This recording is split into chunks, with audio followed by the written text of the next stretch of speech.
Thank you so much for that wonderful introduction, and I am happy to join you today. With me is Mark Addo, who leads the dfree Club in Ghana, and Landy, all the way from South Africa. Landy and her husband Mali, who couldn't join us today, they lead the dfree in South Africa initiative. So today we're bringing you a conversation where we want to talk about all the things that dfree is doing in Africa. And so we're not going to waste time. We're going to dive right into it and get going. So, guys, welcome and thank you for joining me today. Thank you, everyone. Thank you. Good evening, and All Thank right. you. Yes. So, Thank you. Mark, let me start with you. What is dfree in Africa? Why does Africa need dfree? Thank you very much, Angie. It's good to be here. And I want to say for Africa, for a continent that is still finding its feet, when we consider the fact that the mass of our population are financially strapped, it stands to reason why dfree is needed in Africa. For me, for the years that Africa has been independent, it's clear that we have not been economically independent. And dfree in Africa is so crucial because until and unless the people in Africa is made or are made to be free economically, we will keep being slaves. And so for me, that is the main reason why, Africa needs dfree.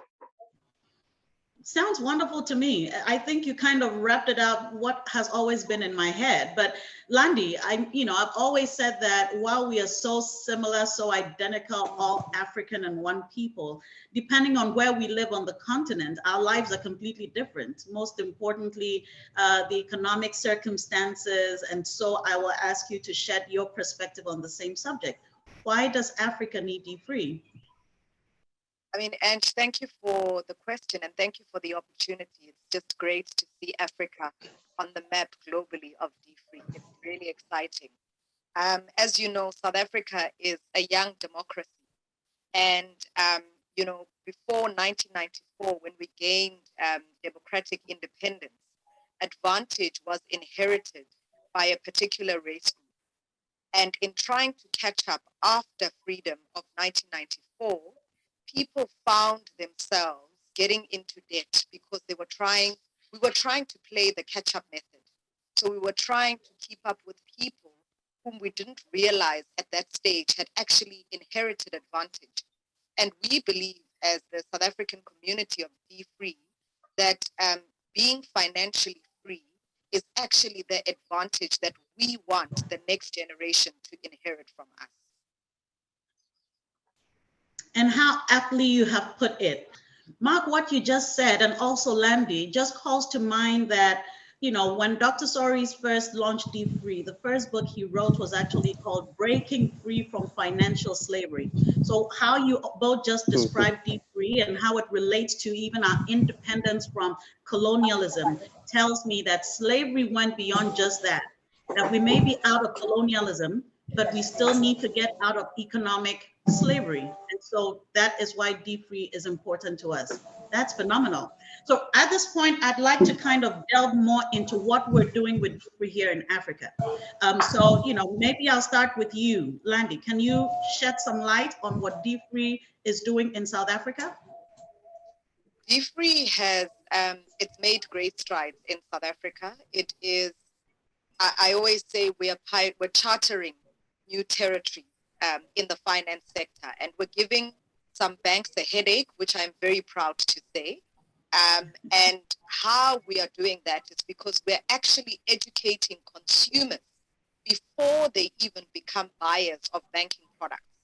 We are reaching them now at high school level, where we've actually come in to teach young people while they are in secondary school and university to think differently about their money before they start earning money. So we've done work with tertiary education students. We've done work in churches where we initially started, and community organizations. The community organizations that we worked with specifically targeted women, especially women in underserved communities, because we found they are most vulnerable to the loan sharks. They are most vulnerable to being offered credit despite their ability to make regular payments to service that credit. You know, they fell victim more, exactly, they fell victim more than anyone else, because, I mean, we've got dreams, we've got aspirations. When you speak to that kind of a woman and you say, don't worry about your dining lounge, you know, your lounge suite or whatever it is, take it now and you can pay it off over the next 6 years. Mm. They'll probably take that. And that's how most of them got into debt. And recently we started doing work very excitedly in the entrepreneurial sector. We partnered with Karani Leadership that does entrepreneurial leadership development in the Pan-African space.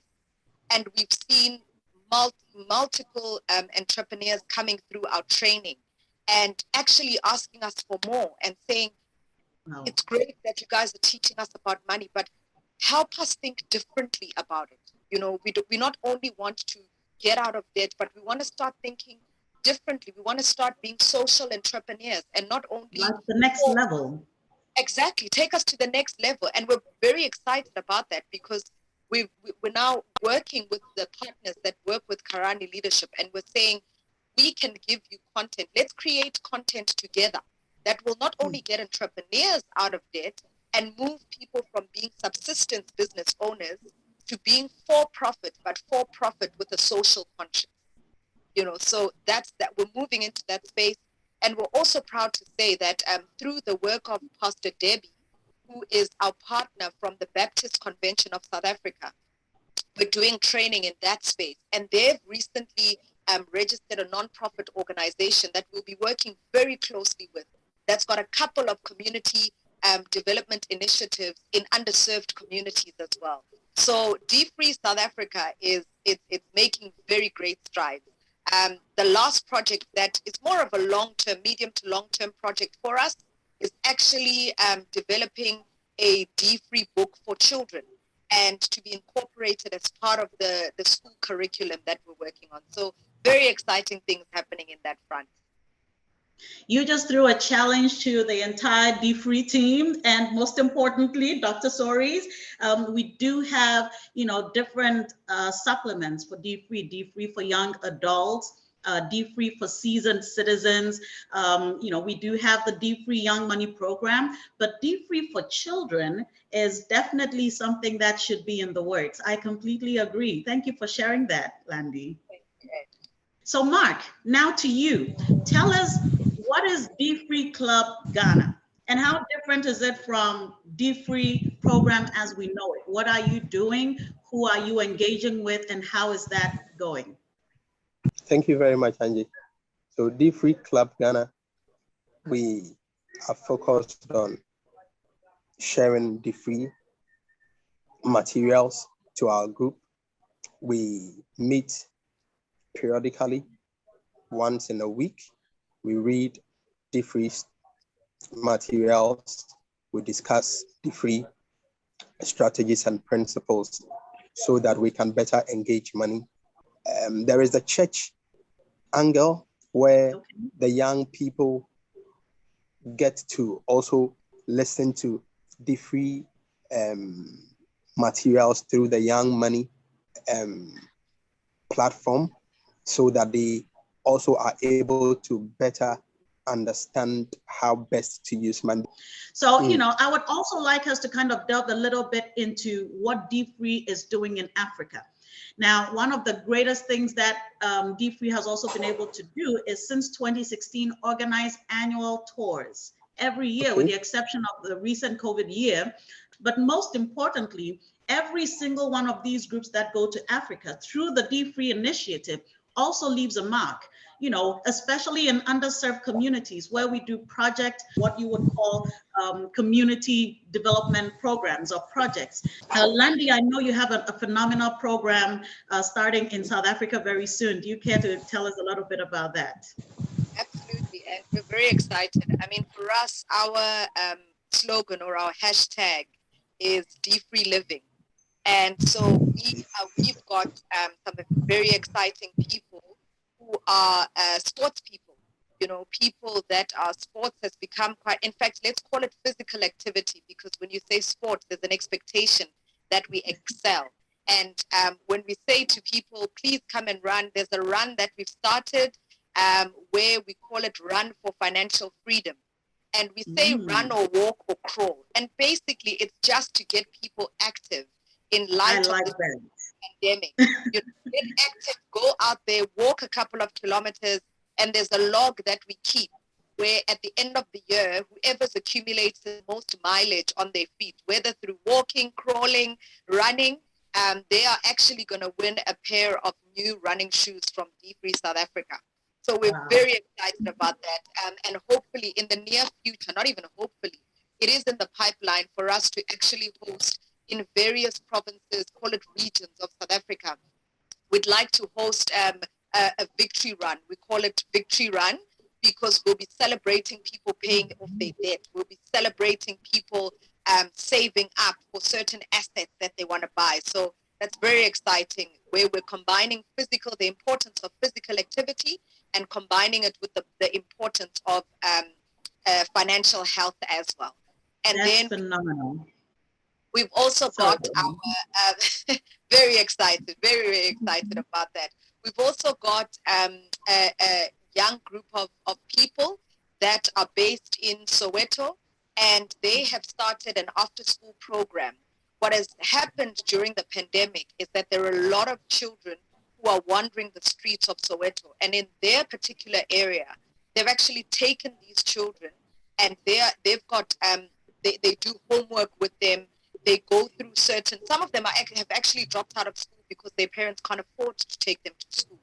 And so through programs like dfree, where we're supporting them with, we're currently sponsoring children to go to their facilities where the children actually get a sandwich and a juice, not much, but sometimes that's the only meal they have currently, so we support them in that way. And hopefully over time, we'll actually be able to fund these children to go back into the school system and get a formal education as well. So we're very excited about that. We're trying to get dfree at early childhood development level. We want kids to start talking to their mothers, even when they go grocery shopping. They say, "No, Mom, is that on our dfree list?" That's the kind of child we're trying to raise in South Africa. That is phenomenal. No, absolutely, Landy. This is great and definitely a worthy project that needs to be supported, nurtured, and grown to as large a point as it can be. So, absolutely. I know another major project that is upcoming is going to be in Liberia. So in Liberia, there is a small Baptist church that is looking to start a school for a community. This community is solely a community of former refugees. During the Civil War, a lot of people fled Liberia, settled in countries. In Ghana alone, we had a whole new town that was developed just for Liberians that came to live here. And several of them never went back. But several people did return to their homeland when that war was over.